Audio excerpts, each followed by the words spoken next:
capítulo 13, versos de 9 a 13. Marcos, capítulo 13, versos de 9 a 13.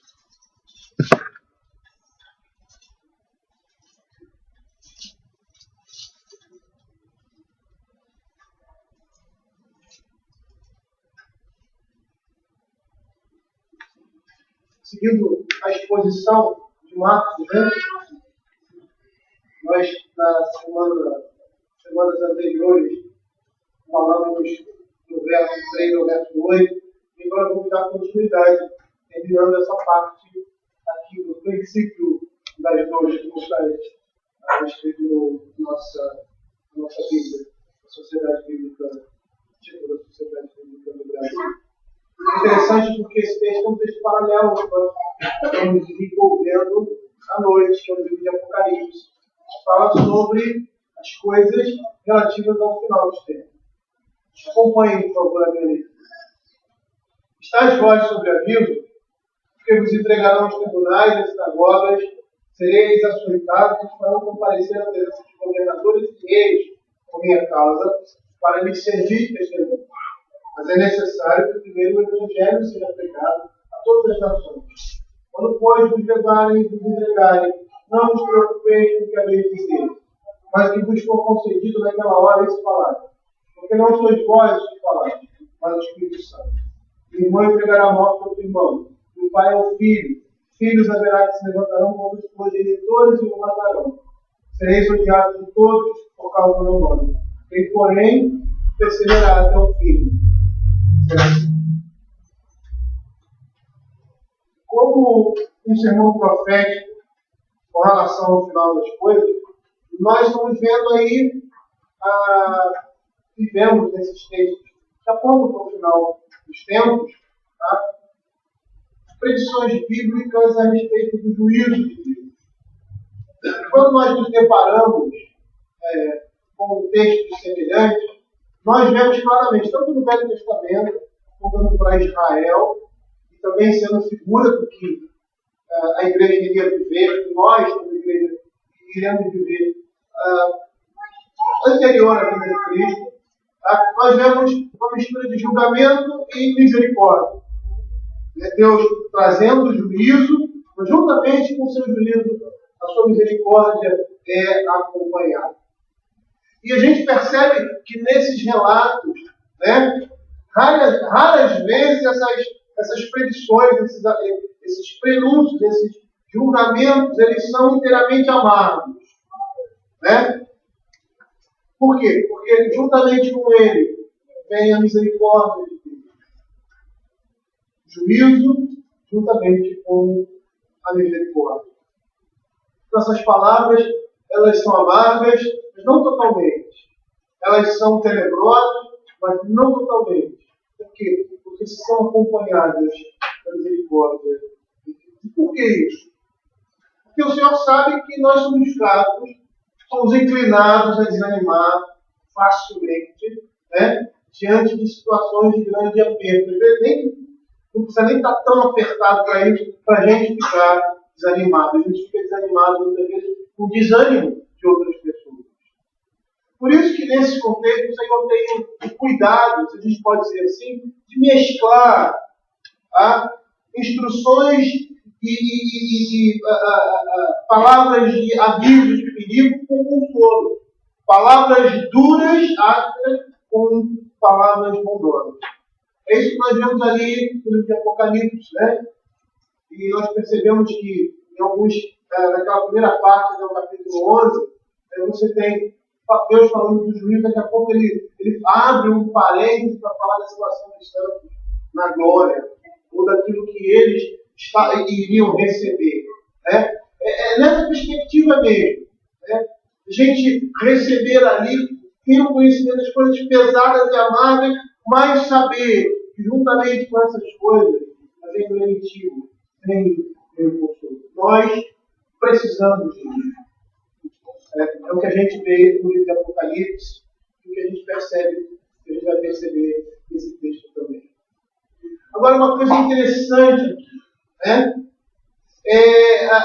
O que a Escritura nos mostra É isso que a gente precisa estar atento aqui. Eu quero chamar a atenção dos irmãos. O que a Escritura nos mostra? Que nós, como crentes, devemos esperar entre a primeira e a segunda vinda da vida de Cristo. Tá? Em primeiro lugar, eu gostaria que os irmãos percebessem quantas tribulações e dificuldades o nosso Senhor determinou que o seu povo esperasse e passasse entre essa primeira e a segunda vinda da vida de Cristo.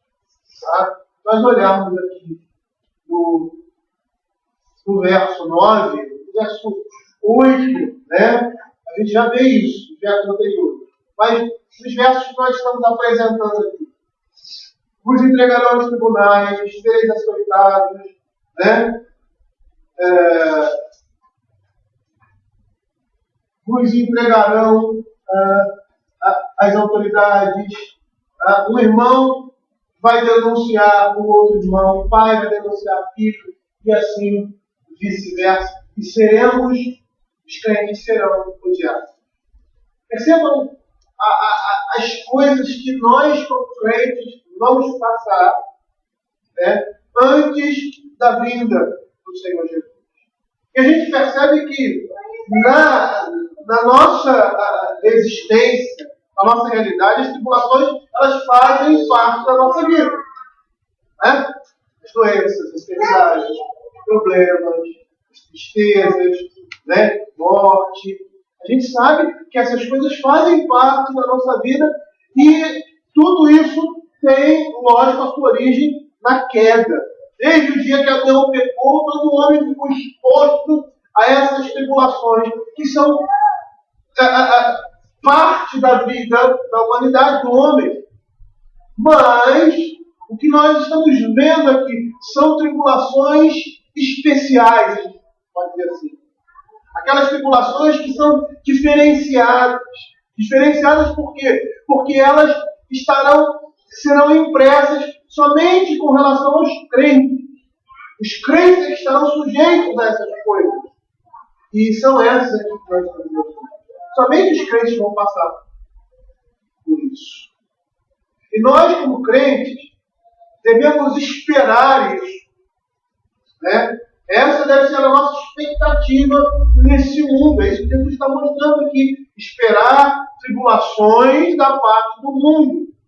Mas não podemos e não devemos ser ingênuos e esperar ajuda da parte das autoridades e governantes nossos.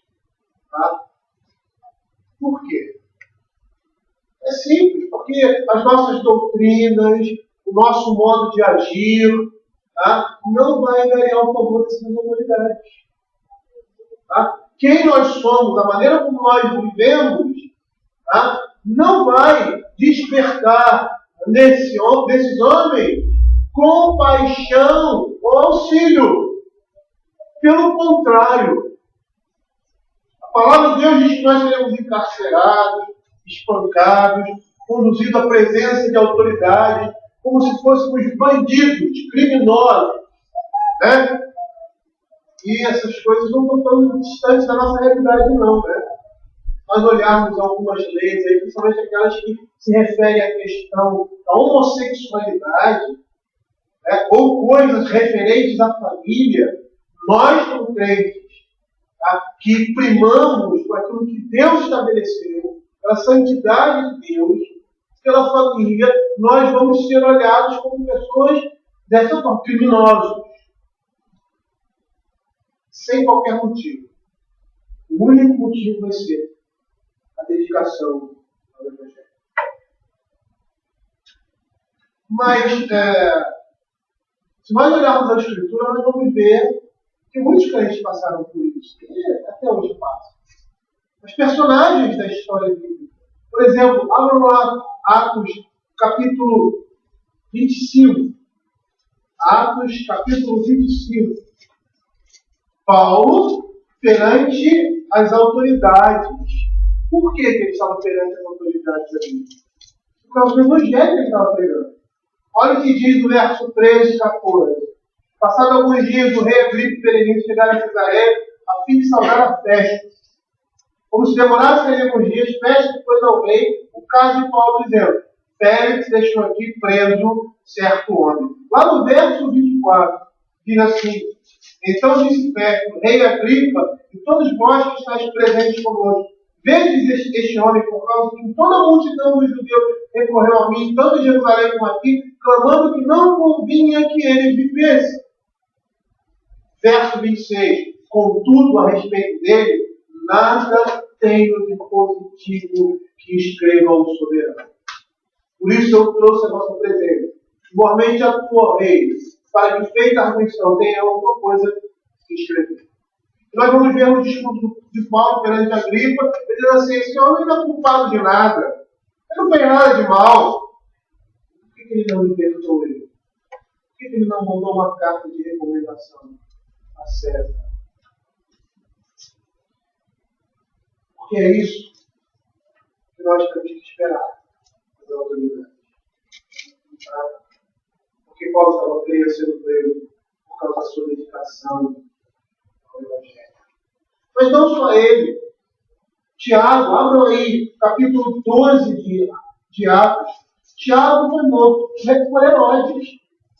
Tiago, Atos, capítulo 12, verso 1 e 2, diz assim: por aquele tempo, quando o rei Herodes prendeu alguns da igreja para maltratar, fazendo passar a fio da espada Tiago, irmão de João. Por quê? Por que Herodes faz isso? Por que e a ideia aqui, né, é de maldade pura e simplesmente. Eu acho que Herodes queria agradar aos judeus. Há uma questão política aí por trás. Né? Mas por que ele faz isso? Nós não deveríamos esperar das autoridades, a liberdade para cultuarmos a Deus. E esse é um pecado grave da autoridade. Porque Deus instituiu as autoridades para que o seu culto e adoração a Ele fossem protegidos. E isso é uma, vamos dizer assim, não sei se está claro, mas está implícito na nossa Constituição. O governo, que é um Estado laico, ele tem a obrigação de defender, garantir o direito à religião. Essa autoridade foi instituída de governo para que nós, como crentes, pudéssemos viver, tá, de forma agradável e santa diante do Senhor. E deveriam proporcionar isso. Não só toda a liberdade, mas todas as condições para que nós, como crentes, pudéssemos viver a nossa fé. Eu poderia citar outros, como Estevão, esteve diante do Sinédrio, e os próprios discípulos de Jesus que foram açoitados pelo Sinédrio, pelos judeus. E por que isso? Pura e simplesmente porque eles estavam pregando a fé. Pura e simplesmente porque eles estavam pregando a fé em Cristo Jesus unicamente. E aí a gente pode perceber que essa profecia havia se cumprido logo depois desse momento aqui que Jesus está falando, acho que uns 30 anos depois, 20 anos depois, não sei. Tá? Não tenho isso de cabeça agora. Mas logo após a morte do Senhor Jesus e a sua ressurreição e ascensão ao céu, e a expansão da igreja, que foi por causa da perseguição, nós vemos isso aí. Foram perseguidos pura e simplesmente porque pregavam o Evangelho. E queriam viver uma vida de conformidade com a vontade de Deus. O único motivo para essa oposição era o Evangelho que eles pregavam, que eles viviam. É isso que nós devemos esperar. É isso que a palavra de Deus está nos chamando a nos preparar desse mundo para tribulações. Tribulações essas que são especificamente por causa do Evangelho que nós vivemos Mas não é só isso. Né? Não somente são as autoridades. Olha o que diz aqui no verso 12. Um irmão enfrentará a morte, outro irmão, e pai ou filho. Filhos haverá que se levantarão contra os progenitores e os matarão. É interessante, eu vou ser sincero com vocês. Né? Toda vez que a gente pega um texto desse e expõe, às vezes eu me sinto como um peixe fora d'água. Porque não são essas coisas que nós escutamos. Não é esse evangelho que é pregado. E parece que você está falando alguma coisa que não é verdade. Né? Parece que você está falando alguma coisa que você está sendo tão pessimista, você está sendo tão, como se diz, negativista. Tem tantas coisas na Escritura que falam da glória e da graça de Deus sobre a sua igreja e tal. Realmente existem essas coisas, sim. Mas essas coisas elas vão passar necessariamente pelo que nós estamos falando. Porque é o Senhor Jesus está dizendo isso. Você lembra que o pastor Amaldo pegou no vídeo passado aqui? Mentalidade peregrina? Nós não somos isso. Por nós sermos desse mundo, o mundo vai nos odiar. Até mesmo dentro da nossa própria família. Por que isso? Por causa do evangelho. Por que muitas vezes seu pai, sua mãe, seu irmão, seu tio, sua tia se levantam com ódio feroz contra você porque você apresenta um comportamento ou fala uma verdade? Por que isso?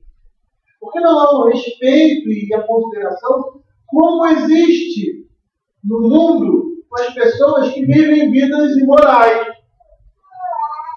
que são respeitadas por causa disso. Não, respeite ele está em adultério, ele está tendo um relacionamento extraconjugal. Não, quem é você para julgar? Não é assim que acontece?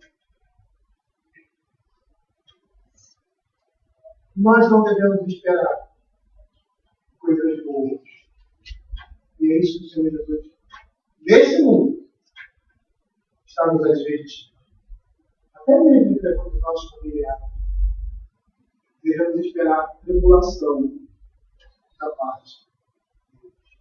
Eles vão se levantar contra nós. O verso 12 diz aí: um irmão entregará a morte a outro irmão, e o pai ao filho. Filhos haverá que se levantarão contra os progenitores e os matarão. E muitos de nós aqui já vivemos não uma situação como essa. Não uma situação como essa, porque nós não estamos sendo perseguidos de morte. Mas nós somos perseguidos dentro da nossa própria casa, muitas vezes, por causa do testemunho do Evangelho. Porque queremos servir ao Senhor.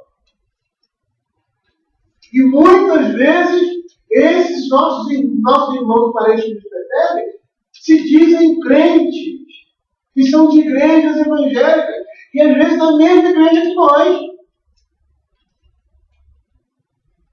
E por que isso? As pessoas, olha o que a Escritura está dizendo, as pessoas do seu próprio sangue e carne vão esquecer de amar vocês por causa do ódio, a religião que você vive. Seus próprios parentes. E nós vamos descobrir na pele que a inimizade da mente carnal contra Deus é mais forte que os laços familiares.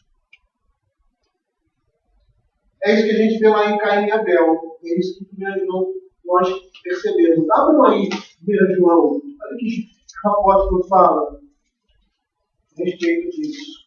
Capítulo 3, verso 2. Vou ler do verso 11. Porque a mensagem que eu vi desse princípio é: nos amemos um ao outro, não segundo Caim, que era do maligno e assassinou a seu irmão. E por que ele fez isso? Por que o assassinou? Porque as suas obras eram más e ele seu irmão justos. A gente vai descobrir na pele que a inimizade contra Deus é mais forte que os laços familiares de sangue e carne. E quando nós olhamos essas coisas, nós fazemos muito bem em guardá-las no nosso coração e calcularmos o custo de sermos crentes. Nós que somos do Senhor não nos sentimos abandonados. Na própria palavra de Deus diz, olha, se um rei vai para a guerra contra o rei, ele tem que calcular direitinho para vencer. A gente tem que calcular o custo de nós sermos crentes, nós estamos preparados para essas coisas. Para não fazermos como provavelmente ali os crentes ali, que Pedro, naquela região da Ásia Menor está escrevendo, e aí esse amado, vocês não devem estranhar o fogo que ardente de pessoas no meio de nós. Provavelmente alguns crentes, ai, que isso está acontecendo comigo? Ai, que isso? Provavelmente, não, vocês não tem que estranhar isso. Não podem estranhar isso. Abram aí 1 Pedro, no capítulo 4. 1 Pedro, capítulo 4, versos 12 e 13. Diz assim, amados, não estranhem o fogo ardente que surge no meio de vós, destinados a provar-vos, como se alguma coisa extraordinária nos estivesse acontecendo. Pelo contrário, alegrai-vos na medida em que sois co-participantes do sofrimento de Cristo. Por que ele fala isso? Porque nesses momentos nós nos entristecemos. Que alegria é essa? Que satisfação é essa que ele está dizendo aqui? É uma alegria, uma satisfação de alma. Não é aquela alegria externa. Quando você ganha um presente, quando você lá recebe uma surpresa, sei lá, alguma coisa assim. Não é essa alegria externa, é uma alegria interior. É isso, entristecido externamente, mas com um coração alegre. Por quê? Porque você sabe que você está passando isso, porque você está participando dos sofrimentos de Cristo. E isso é uma indicação de que o Espírito de Deus habita em nós. Como diz no verso 14. Se pelo nome de Cristo sois enviados, bem-aventurados sois, pois sobre vós repousa o Espírito da glória e de Deus. Não deve ser coisa estranha a nós. A religião, a nossa religião, trazer consigo algumas amarguras. Hoje nós não passamos pelas situações que os discípulos no passado passaram, ou que os discípulos de Jesus vão passar bem próximo à vinda do nosso Senhor Jesus. Mas nós estamos vivendo nesse mesmo clímax. Por mais que sejamos afetados da mesma forma, mas não da mesma intensidade. A perseguição existe. A rejeição existe. Mas não com o perigo de vida seu ou dos seus entes queridos. Não com o perigo de perder tudo. Ficar, muitos crentes ficaram, não mendigando, mas como se fossem mendigos. Porque perdiam todos os seus bens, suas posses, por causa do Evangelho. De fugir, eram perseguidos. O Estado tomava isso deles. E provavelmente ter acontecido em Cuba e em outros países comunistas que aderiram a esse sistema e rejeitaram o cristianismo da religião, perseguiram. E até hoje perseguem os crentes. Mas se nós somos crentes verdadeiros, nós devemos estar dispostos a enfrentar, já hoje, certa dor de dificuldade, porque essas coisas não acontecem. Devemos nos contentar quando alguém faz chacota conosco. Isso pode começar já desde cedo, desde a idade dos nossos filhos pré-adolescentes, como o Jonatas, como o Gianluca. Você não namora, você não tem namorada, você não faz isso, essas coisas. Eu, por exemplo, sou professor, né, de jovens dessa idade, e dessa idade já com filhos, já tendo um relacionamento sexual, já se envolvendo profundamente com pornografia. Tá? E quando nós não nos envolvemos com isso, né, nós somos o quê? Taxados de um monte de coisa. Isso é perseguição. A pressãozinha do grupo lá, né, na idade desses jovens, eles fazerem parte do grupo. Né? E muitas vezes você ser tentado a ter uma namorada ou ter um determinado comportamento, a ver alguma coisa que os outros estão vendo. Isso é perseguição. E já nessa idade, nós somos chamados a mostrar Cristo na nossa vida. Já desde cedo. Desde cedo. Então nós devemos estar preparados para chacota, zombaria, calúnia, né? E até mesmo a perseguição. Não, eu não vou contratar aquele cara, não, eu vou colocar ele na chefia, porque ele não sabe beber com a gente, ele não fala palavrão, né? Ele não sabe mais noitada com a gente, vai ficar de fora. É isso que acontece na nossa realidade. Tá? E nós temos que estar dispostos a ouvir dessas pessoas palavras duras e desagradáveis, tá? E pasmem, muitas vezes, aqueles irmãos mais próximos, os parentes mais próximos. Sabe por quê? Porque o escândalo da cruz não cessou.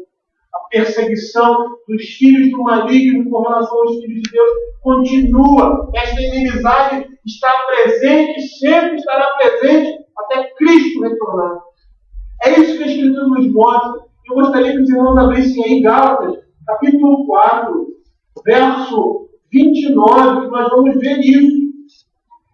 A metáfora de Sara e Agar, a alegoria das duas alianças, como porém outrora que nasceu a segunda carne, perseguia ao que nasceu o segundo espírito, assim também agora. Por quê? Porque a igreja de Cristo estava sendo perseguida. Por quem? Pela própria igreja. Eram os próprios crentes judeus que estavam perseguindo os gentios. Por quê? Eles estavam dizendo assim, olha, vocês precisam se circuncidar, precisam fazer isso, precisam fazer aquilo. Isso aí, esse evangelho aí, é um evangelho meia sola. Tá? Não é um evangelho completo. Isso é perseguição. Paulo diz isso claramente. Os filhos do maligno se levantando contra os filhos de Deus. Nós vamos ver isso dentro da igreja. A pior perseguição sempre começou dentro da igreja. E aí esses se uniam com o mundo contra o remanescente.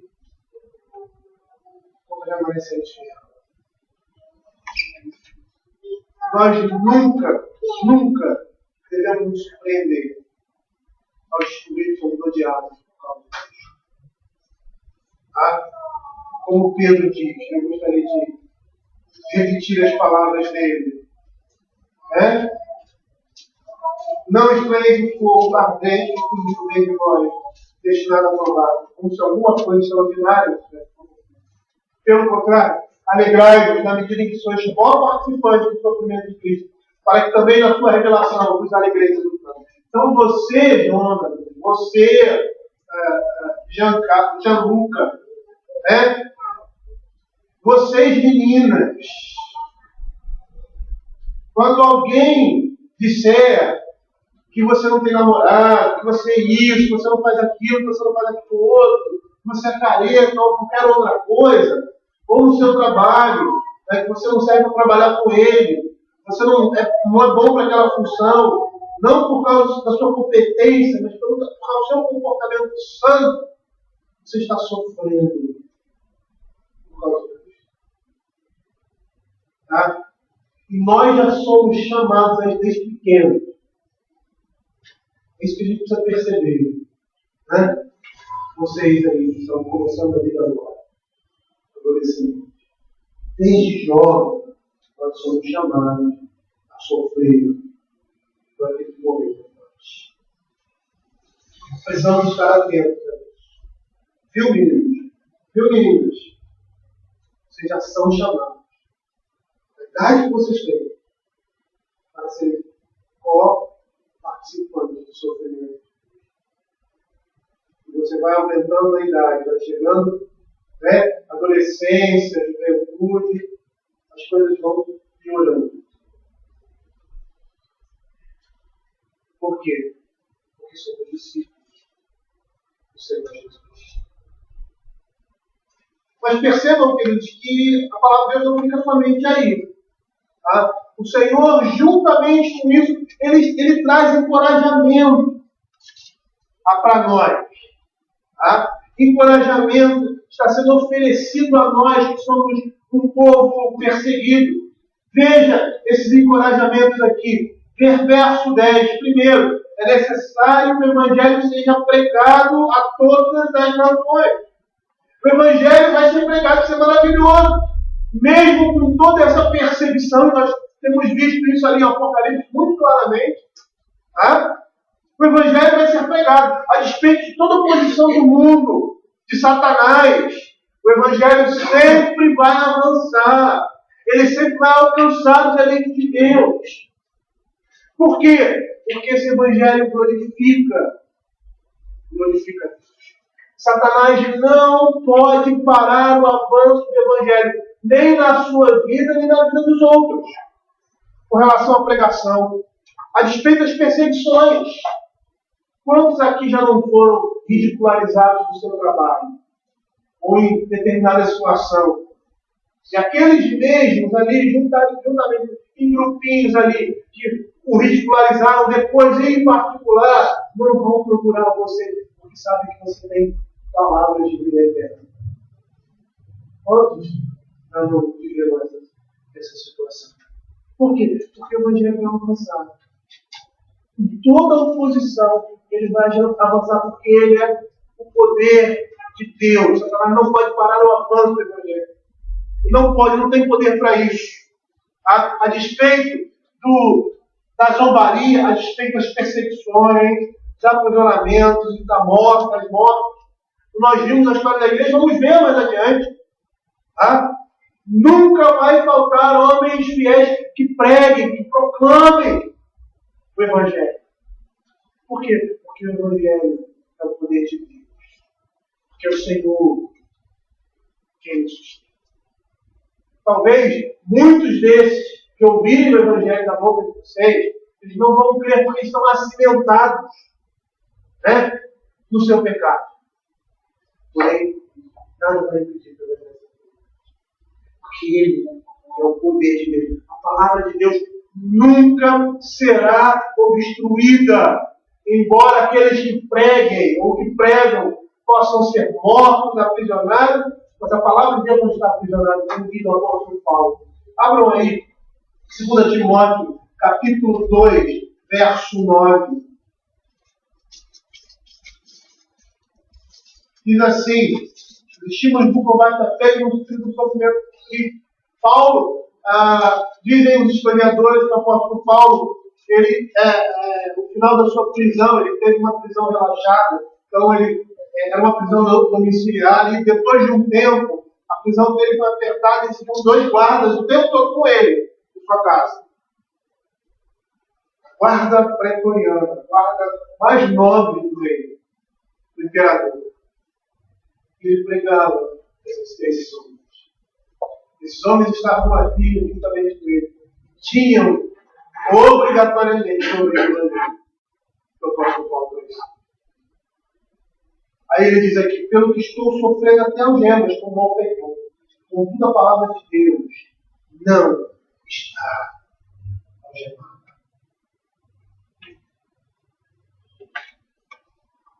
Paulo percebia que aquela era uma oportunidade de pregar para aqueles 2 homens que estavam ali. Né? Era o momento não de murmurar, não de reclamar. Né? Mas pregar o Evangelho. Um outro estímulo que a gente vê aqui é que essas pessoas que são sujeitas à perseguição, eles serão especialmente ajudados. em tempos difíceis. Olha o que diz o verso 11. Quando depois de levarem vos entregarem, não vos preocupeis com o que haveis de dizer, mas o que vos for concedido naquela hora, isso falai, porque não sois vós que falais, mas o Espírito Santo.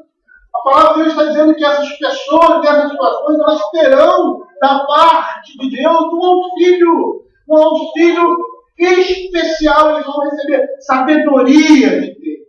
Eles serão capazes de contestar e de resistir aos seus algozes.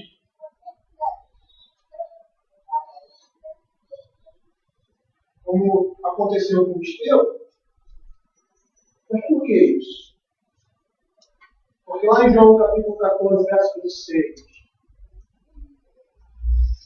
eles vão lembrar tudo aquilo que eles conheceram. Não é a osmose espiritual, né? Na hora lá e tal, vou saber, não. Não é não. Essas pessoas que foram perseguidas eram pessoas tementes, que buscavam o Senhor, que conheciam, que queriam conhecer cada dia mais na sua vida a palavra de Deus. E por causa dessa busca, por causa desse conhecimento, o Espírito Santo fazia lembrar tudo aquilo que eles aprenderam na escola dominical, na pregação da noite, na pregação da manhã, de quarta-feira, que eles tinham o mestre dos mestres, que é o Senhor Jesus. Que nós temos também os mestres com o mestre dos mestres, que é o Senhor Jesus. E nós temos que, quando a palavra é pregada, não é o pastor que está falando, mas é Deus que está falando. Como este, expõe fielmente as Escrituras. Essas palavras não são minhas. Não sei. Deus que está falando. Não sei. Eles terão palavras de sabedoria. Eles serão soberanamente assistidos, como aconteceu com Estevão, com Paulo, com Pedro, que foram conduzidos às autoridades e aqueles homens olharam para eles assim: quem são esses homens? Iletrados e incultos, estão nos ensinando. Iletrados e incultos não porque eram ignorantes e analfabetos, não, porque não tinham a educação que os fariseus e as autoridades tiveram. A pós-graduação, o doutorado, o pós-doutorado que esses homens tinham. Contextualizando, eram homens simples, que fizeram somente até o ensino médio, mas porque andaram com Jesus e tinham muito mais sabedoria e conhecimento que todos esses homens, que tinham pós-doutorado, mestrado, sei lá o quê, porque eles beberam da fonte que era Cristo. Por causa disso, eles exalavam esse conhecimento e essa sabedoria. Assim vai suceder com todo aquele crente que é sincero ao Senhor. E como essa mensagem tem se cumprido, né? Não somente aqui, como nós vemos aqui, os discípulos de Jesus, em Atos capítulo 4, verso 3, fala sobre isso. Quem são esses homens celebrados em culto? Mas que quer dar um mestre de mestre, o Senhor de toda a sabedoria, de todo o conhecimento, de toda a verdade. Aquilo que a gente precisava saber para a vida eterna. Mas essa promessa tem sido cumprida também nos nossos tempos. E aí nós poderíamos citar muitos homens, como John Hus, John Knox, Lutero. Knox fez veementes discursos, a rainha imprensando-a contra a parede, para que o evangelho fosse difundido, pregado, proclamado. Lutero e muitos outros homens que enfrentaram as autoridades e o perigo de morte, e de uma forma corajosa enfrentaram esses homens.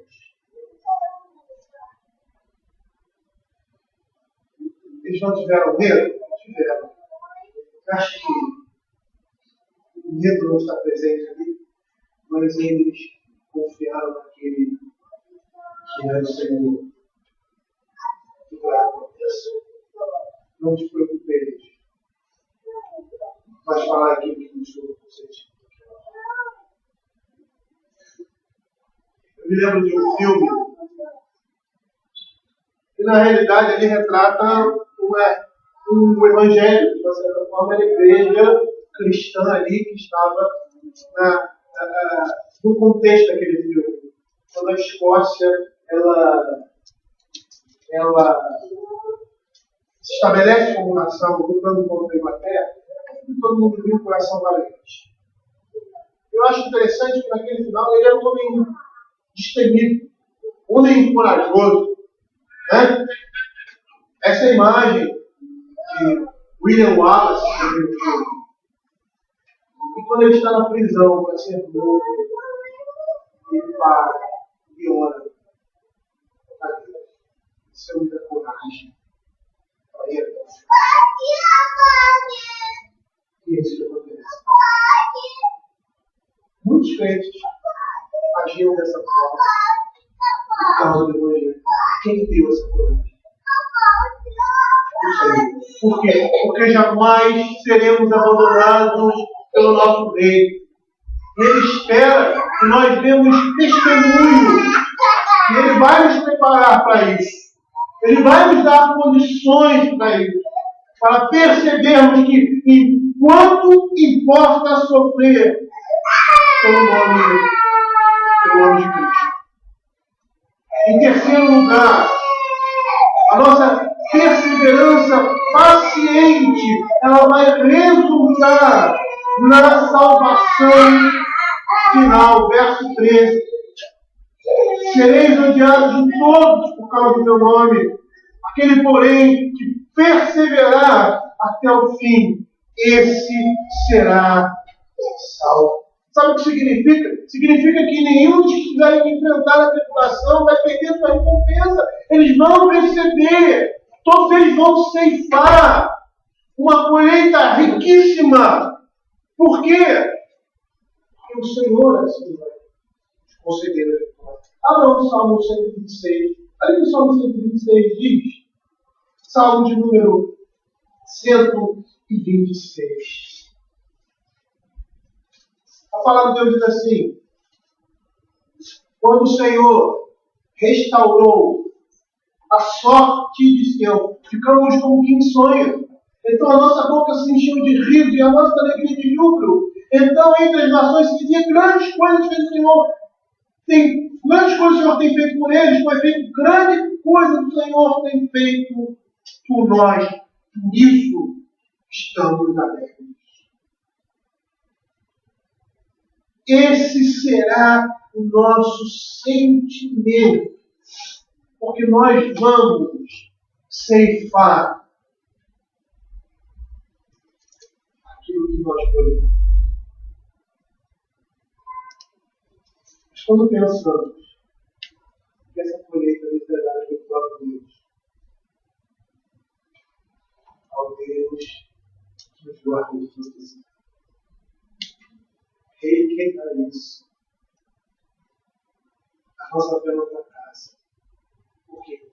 Porque Ele me sustenta. E Ele ainda vai me recompensar. Ele me dá um presente. Ele paga o meu presente. E ainda faz festa. Porque eu tenho presente. É isso que Deus está dizendo. Sabe por quê? Porque a nossa leve e momentânea tribulação vai produzir pesos de glória. Nós estamos sofrendo, passando aqui por causa do Evangelho. A luta que nós travamos contra a nossa própria carne, contra o nosso próprio pensamento, contra o nosso próprio pecado, essas coisas serão recompensadas. O sofrimento que nós temos por causa das autoridades, ou pelas autoridades, melhor dizendo, pelos nossos familiares, serão recompensados por causa de Cristo. É Ele que nos sustenta e Ele nos recompensa. por isso. É Ele que nos faz ficar firmes e Ele nos recompensa por isso. E quando nós estamos sofrendo por causa do Evangelho, seja esse sofrimento qual for, seja um sofrimento interior, a luta contra a carne, seja sofrimento externo, a perseguição, o Senhor se agrada, se compadece de nós, por recompensando pelo peso do nosso descarregado. E você sabe por que isso? Eu vou falar uma coisa que eu sempre me arrependo disso. Uma das coisas mais maravilhosas da Escritura. Porque toda vez que eu falo isso, eu sempre acho outra coisa também tão mais maravilhosa que a Escritura está dizendo. Mas eu gosto de falar sobre isso. Sabe por quê? Que o Senhor se agrada, se compadece, quando nos recompensa, porque Ele sabe que Ele sabe. Ele sabe que é compadecer. Por isso que Ele pode se compadecer de você. Ele entende o seu sofrimento, a sua angústia e a sua dificuldade, até mesmo com o seu próprio pecado. E muitas vezes você está remoendo e lutando contra Ele. E muitas vezes você cai. E o Senhor se compadece de você porque entende isso. Por mais que ele não tivesse pecado, ele viveu a verdade. Ele passou por todas as dificuldades que nós passamos. Ele foi tentado de todas as formas sem pecado. Ele entende a minha dificuldade, a minha fraqueza, a minha angústia. Por isso que Ele pode, de forma compassiva, clamar por nós diante do Senhor. Abram aí, Hebreus, capítulo 4, verso 15 e 16. Quando você estiver passando por uma grande tentação, seja ela qual for, se você estiver passando por um grande sofrimento, se você estiver sendo rejeitado pelos seus familiares, lembre-se, Jesus sabe muito bem disso. Ele viveu na terra dessas coisas. Olha o verso 15 e 16 diz: porque não temos um sacerdote que não possa compadecer das nossas fraquezas, antes foi Ele tentado em todas as coisas, a nossa semelhança, mas sem pecado. Acheguemos-nos, portanto, confiadamente junto ao trono da graça, a fim de recebermos misericórdia e acharmos graça para socorro em ocasião oportuna. Seja qual for a sua dificuldade, seja qual for o seu pecado, chegue-se diante do Senhor. Seu pecado pode ser o mais terrível possível, o mais feio possível aos olhos dos homens. Chegue-se diante do Senhor, porque Ele tem compaixão, porque Ele sabe o que é sofrer, Ele sabe o que é isso. É por isso que Ele pode se compadecer. É por isso que de uma forma tão emotiva, tão profunda, a palavra de Deus diz que o Espírito Santo persegue com gemidos inexprimíveis. São essas promessas que a gente tem que se fortalecer e se achegar ao Senhor. O apóstolo Paulo diz lá em 2 Coríntios capítulo 4, verso 8 a 11. Porque nós que vivemos somos sempre entregues à morte por causa de Cristo, para que também a vida de Jesus se manifeste em nossa carne mortal. Queridos, quando nós sabemos que diante de todas essas dificuldades nós vamos permanecer, Nós sabemos que diante de todas essas oposições, nós vamos ficar firmes, porque a palavra de Deus nos diz isso, porque é Ele quem nos guarda, é Ele quem nos sustenta, é Ele quem fundamenta a nossa fé, por pior e mais corrompido que nós estejamos naquele momento.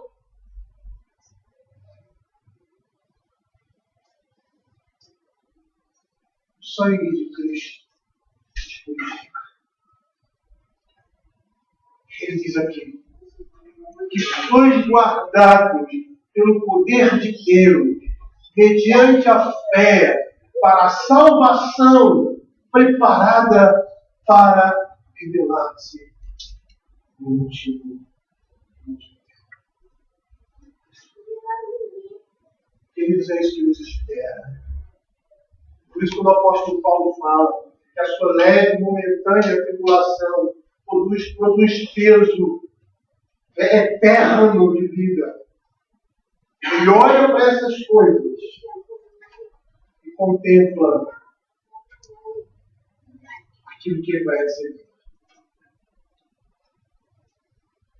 E vê que a sua tribulação é ínfima diante do peso eterno da glória de Deus. Então percebemos que é esse Deus que trabalha por nós.